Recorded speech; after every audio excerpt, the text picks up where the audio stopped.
রাজশাহী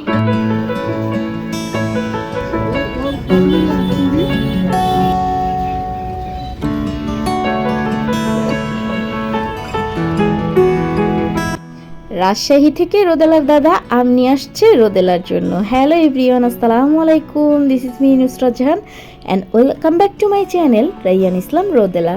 তো রোদেলার দাদা দাদি হচ্ছে আজকে 3টা বাজে চলে এসেছিল। তো এখন হচ্ছে নাস্তা টাস্তা করে রোদেলার নানি বাসায় যাচ্ছে, মানে আমার মায়ের বাসায় বিআইনের সাথে দেখা করতে। তো আমিও চলে যাব আমার মায়ের বাসায়।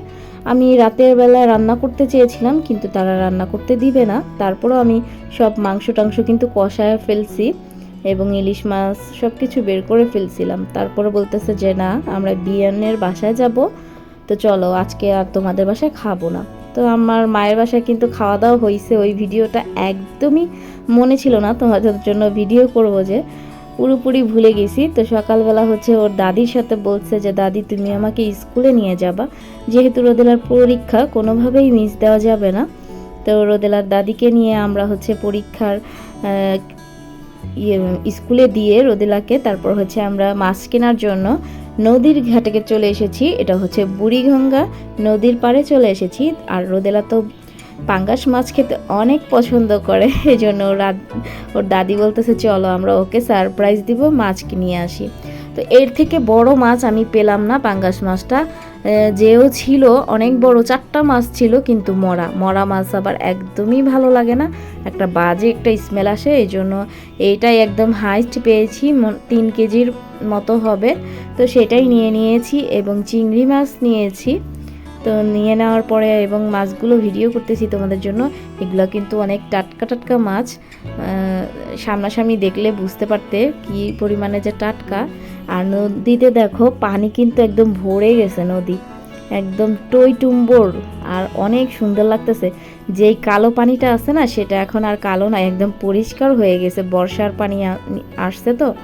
আর এখানে কিন্তু সকালবেলা সবাই হাঁটতে আসে, ডায়াবেটিক্স রুগীরা, ওরা সবাই হাঁটে এই রাস্তাটাতে। আর বাজারটাও বসে, একদম সবজি ফল যা আছে সব কিছু এভরিথিং। তো এখানে হচ্ছে পিঠার দোকানও আছে, আবার হচ্ছে আটা রুটি দোকানও আছে। সবাই হচ্ছে সকালবেলা নাস্তাটা করে যায়, সবাই হাঁটার পরে ক্ষুধা পায় এই জন্য। আর মচমচে পিঠাটা এত মজা খেতে নদীর ধারে বসে, তো আমার তো খুবই ভালো লাগতেছিল। আর আমি কয়েকবার এসে এখানে খেয়েছি। এখন তো আমার শাশুড়ি আম্মাকে নিয়ে এসে খাওয়ালাম, ওনারও ভালো লেগেছে, খুবই ভালো লেগেছে। তো 10 টাকা করে একটা পিঠা, আমরা 3টা নিয়েছিলাম, 1.5 করে খেয়েছি। আমি তো খেতে পারবো না, শাশুড়ি আম্মা জোর করে আমাকে মানে অর্ধেকটা দিয়েছে। তারপরে হচ্ছে আমরা খাওয়া দাওয়া করে বাসায় চলে এসেছি। এগুলো রান্না করলাম, সেগুলোও ভিডিও করা হয় নাই। মাছ কেটে কুটে একদম রান্না শেষ করে তোমাদের সাথে শেয়ার করতেছি। ইলিশ মাছ, পাঙ্গাস মাছ ভুনা, আর হচ্ছে গরুর মাংস আর ভাত। ওরা আবার চলে যাবে, 1টা বাজেই খেয়ে দিয়ে চলে যাবে, আমার শ্বশুরের কাজ আছে আর্জেন্ট, তো ওখানে চলে যাবে। তো ওরা চলে গেছে, রোদেলার মনটা খুবই খারাপ। তারপরে হচ্ছে আমি এই সকালবেলা রোদেলাকে নিয়ে আসার পরে আমি এগুলো নিয়ে আসছিলাম, তো এটাই তোমাদের সাথে শেয়ার করতেছি। একটা ক্লিপ নিয়েছি এবং আমার পিন খালি হারায়া যায়, এই জন্য একটা পিনের পাতা আর হচ্ছে চা বানানোর জন্য একটা পাত্র নিয়ে আসলাম। আমার আগেরটা হচ্ছে পুড়ে গেছে, ডান্ডিটা পুড়ে গেছে, একদম নষ্ট হয়ে গেছে, এই জন্য নিয়ে আসলাম। আর চায়ের এটা কিন্তু 200 টাকা নিয়েছে, খুবই সুন্দর, 10 সাইজ এটা। আরেকটা নিয়েছি দেখো ডিশ, এটা 100 টাকা নিয়েছে। এটাতে কাবাব টাবাব সব কিছু দেওয়া যাবে, এই জন্য লম্বা সাইজের, খুবই ভালো লেগেছে, এই জন্য নিয়ে আসলাম।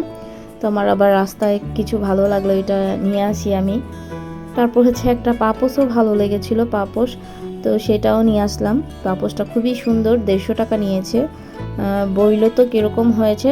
তো এখনও যারা ভিডিওতে একটা লাইক করো নেই, প্লিজ একটা লাইক দিয়ে আমার ভিডিওর সাথেই থাকো। আর তোমাদের সবাইকে অনেক অনেক ধন্যবাদ, আমার ভিডিওটা শেষ পর্যন্ত যারা দেখেছো তোমাদের অসংখ্য ধন্যবাদ। সবাই ভালো থেকো, সুস্থ থেকো, আল্লাহ হাফেজ।